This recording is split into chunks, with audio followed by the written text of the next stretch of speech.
Welcome again to the Actor's Vow. This is Denise and I'm so excited that you're here another week. This week, I'm here alone. It's a solo cast, but last week we had an amazing guest, and if you haven't listened to that episode or watched it on YouTube, I recommend you go back and you listen to Yas, because she had so many amazing things to say and great advice about filmmaking, directing, method acting, and so many amazing things that she talked about. So go back to that if you haven't listened to it.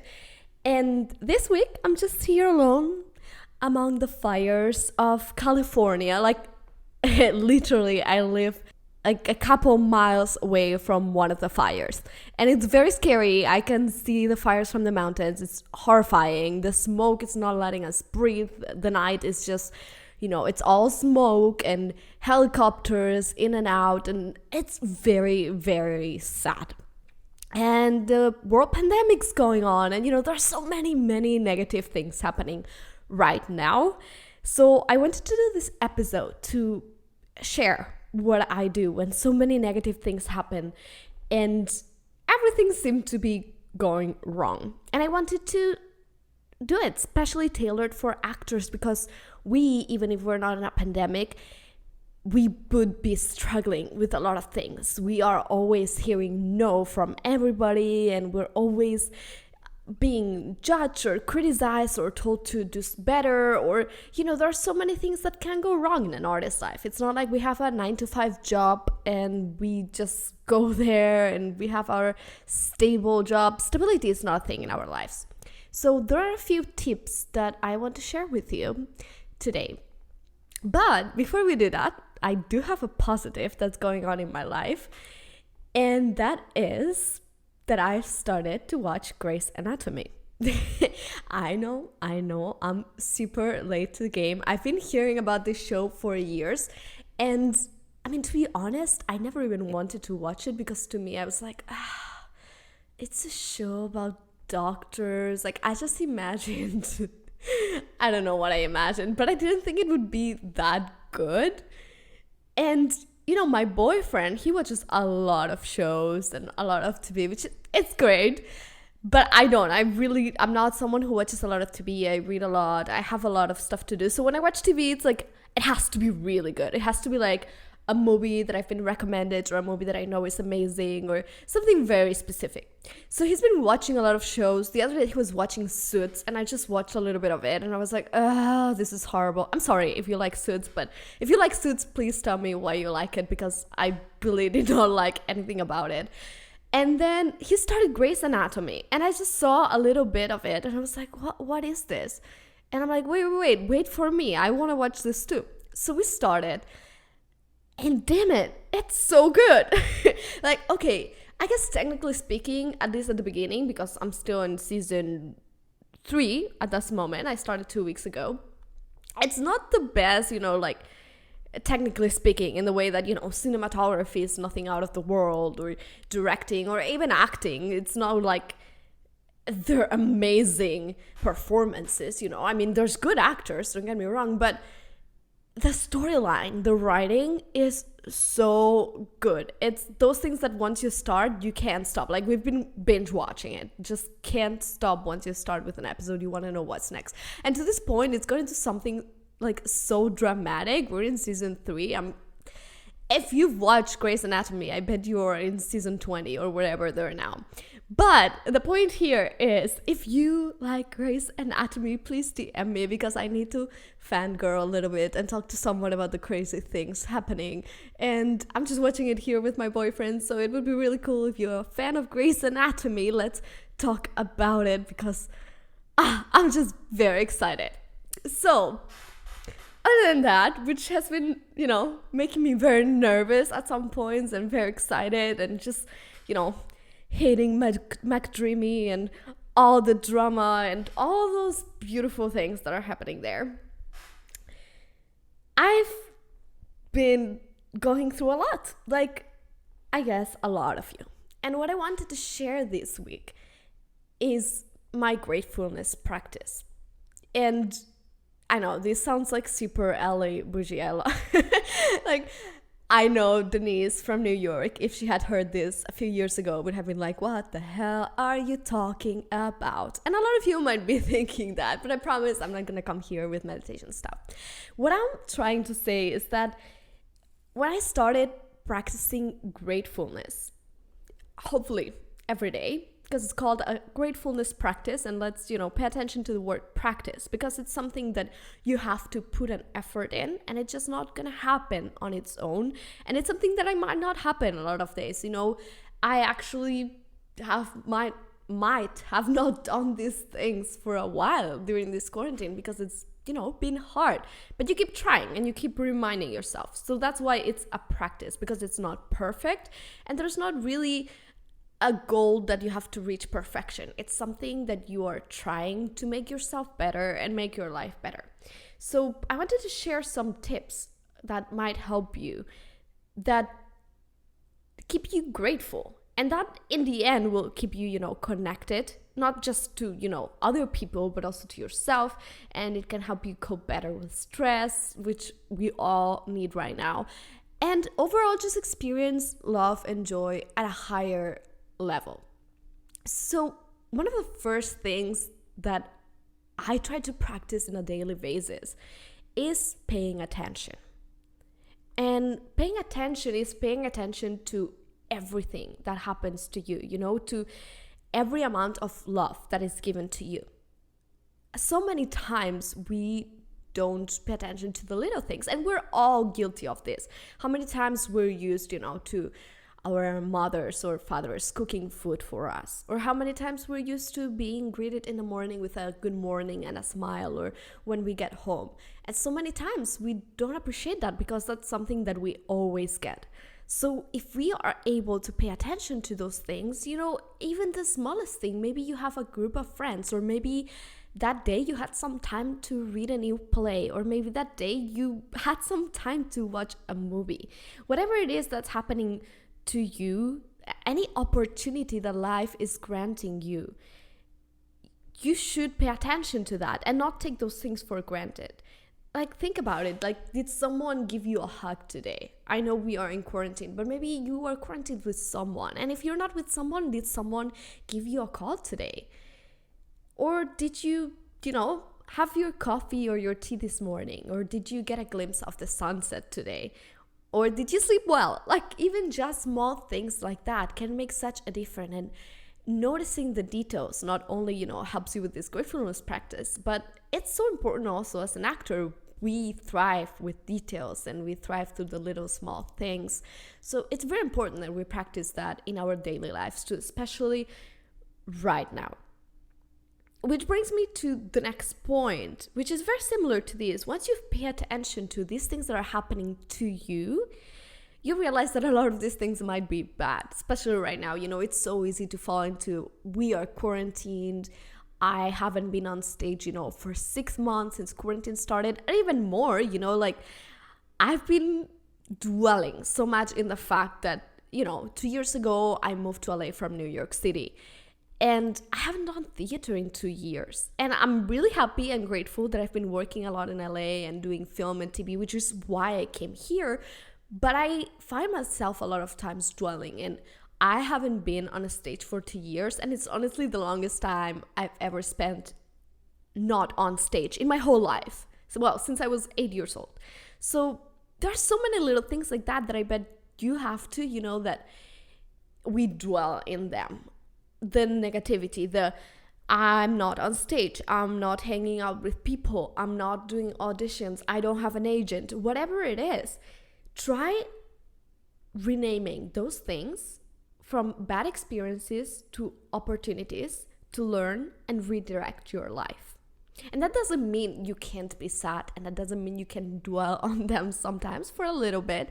Doesn't mean you or I have to undermine whatever you're going through, because, not everything is about positivity, and positivity also entails negativity sometimes, and I understand that. But if you train yourself to see something bad that's happening to you, or that, you perceive as bad, as an opportunity, things will change in such a beautiful way. And this one is very hard. But you have to understand that everything around you is always on your side and has your back. Whatever you believe in. I don't know if you believe in God, the universe, aliens, whatever it is. There is your highest self, a higher you.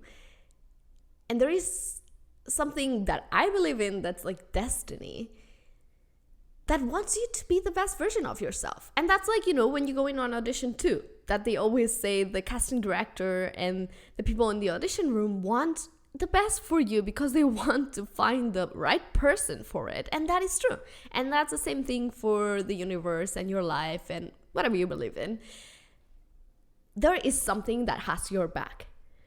And if you understand that a bad thing doesn't necessarily have to be a bad thing, and you can alchemize it and change it into something good, everything will make so much more sense. Like right now, we are in a pandemic. There's nothing we can do. And so many artists are doing that, what I'm just telling you. And I'm sure you're doing that too, like, okay, instead of focusing what we can't do, how about we focus on what we can do? All the time we have now to write a play, all the time we have now to create, a community, create something, create art, maybe start drawing. Maybe you haven't drawn in years. For example, that's been the case for me. I used to draw so much and I loved sketching and painting, and I hadn't done that since like 6 years ago. And this quarantine, I did that again, and it was so exciting. Or listen to music, or throw dance parties, and enjoy time with the people you love, and just use this time to realize of the things you couldn't do before because you didn't have the time. And all the times you complained, I don't have time for this, or I'm so busy. Well, maybe now is the time, and you're getting this gift of time. That's what everybody always needs more of. The third practice that I do is to write it down. And I cannot emphasize enough the importance of writing things down, not just in this case, but in everything. Like, so many times we have ideas, we think of things, and we don't write it down, and we say, oh, I'll do this another day, or I'll think about this another day. How many times I've gotten like ideas for movies or for a play, and I haven't written it down, and then it's gone, and I don't know, I've never found it again, Write it down. Every morning, write down 3 things that you're grateful for. And if you can do it morning and night, even better. And try to make them different, not every day the same. And you'll see that you can always find 3 things to be grateful for. And sometimes, again, it's going to be a small thing, like a warm shower. Or sometimes it's going to be big things, like a person in your life or something amazing that happened to you. But whatever it is, if you can focus on those 3 things to be grateful for, how many times have you, woken up in the morning? Like right now, you might be working, you might be an essential worker, or you might be, you have a job where you are still working, and you might hate your job, and you wake up and you're like, I don't want to go. So if you can find 3 things that you can be grateful for, you can change that negativity that you already woke up with into something positive. And you still might not want to go to your job, and you still might hate it, or whatever it is, but you can find something positive to be grateful for and to hold on to, because not everything in your life is negative. And the last one, and which is my favorite part of it, because it's the most actionable one, it's to speak it out loud. I really make it my business to express my gratitude to at least one person a day. And it's usually more, because I make it my business to always express my gratitude to people around me. And in this case, I'm quarantined and I live with my boyfriend, and he's amazing. And I always try to tell him something that I'm grateful for that day. Even, like, thank you for buying me lunch or buying me dinner, or, thank you for doing the dishes. Like, really small things that will go a long way. But besides this, I always make it a point to express my gratefulness to someone different every day. And that could be anybody, it could be your agent, if you have an agent. Right now we might not be working, but even if you're not, you could send a little message. How are you? thank you for everything you do to me, if he's still submitting you, or when he gets you a job or she gets you a job and gets you cast, a grateful note goes a long way. Even an email, a little gift, Christmas, find out when his or her birthday is. All these things go such a long way. Your family members, when is the last time you told your mother or father that you were grateful for something they did? Or a best friend or a friend that you haven't talked to in a long time. Actually, it's really weird. This quarantine, I've reconnected with two very important people from my childhood that I hadn't talked to in years because, several reasons. I left the country. It's been like a lot of time that I haven't seen them.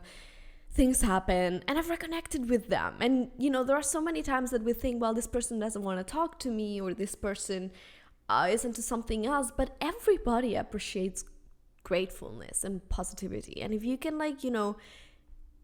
make someone smile, it goes such a long way. And all these things just help your life to be, to keep it alive, to keep it positive. And again, there's always space for all emotions. But it's important to keep gratefulness in your life, to realize that not everything is wrong. And that there are so many little things that we still have, and so many little things that we can do, and so many opportunities, and so many beautiful things that are waiting for you and that are given to you every single day. Okay, so before we end the episode today, because I want to keep it really short, I am sure almost 99% that we have a guest next week, which is very, very exciting. But I wanted to bring the play of the week. And the play of this week is The Love of the Nightingale by Timberlake Wertenbaker. This week, I don't want to just bring the play, which I am bringing the play, but also the playwright. Timberlake Wertenbaker, I met her, well, I didn't meet her in person. I didn't know about this playwright 3-4 years ago. It was my senior year of college, and I was actually nominated for the Irene Ryans, the KAKCA. Oh my goodness. It's been so long. But the regional theater festival that they do every year. And I had to prepare a scene, and my teacher, my coach for the Irene Ryans, gave me a scene from this play for The Love of the Nightingale. And it's really beautiful. It has the most beautiful, strong female characters. And it's based on a Greek myth, which I love because, it's written contemporary, but it also has the classic vibe to it. And I fell in love with this playwright. I bought these complete works of her. Well, it's volume 1. And Timberlake Wertenbaker is a female playwright, which we love. And she's written plays for the Royal Shakespeare Company, and she's won awards like the Laurence Olivier Play of the Year Award and the New York Drama Critics Circle Award, and so many amazing things. She has incredible plays. So if you don't know the playwright or this play, I would check it out. She writes really amazing, strong female characters, also great male characters. But if you're looking for female roles, this is a really good place to go, both monologues and scenes. Incredible stuff.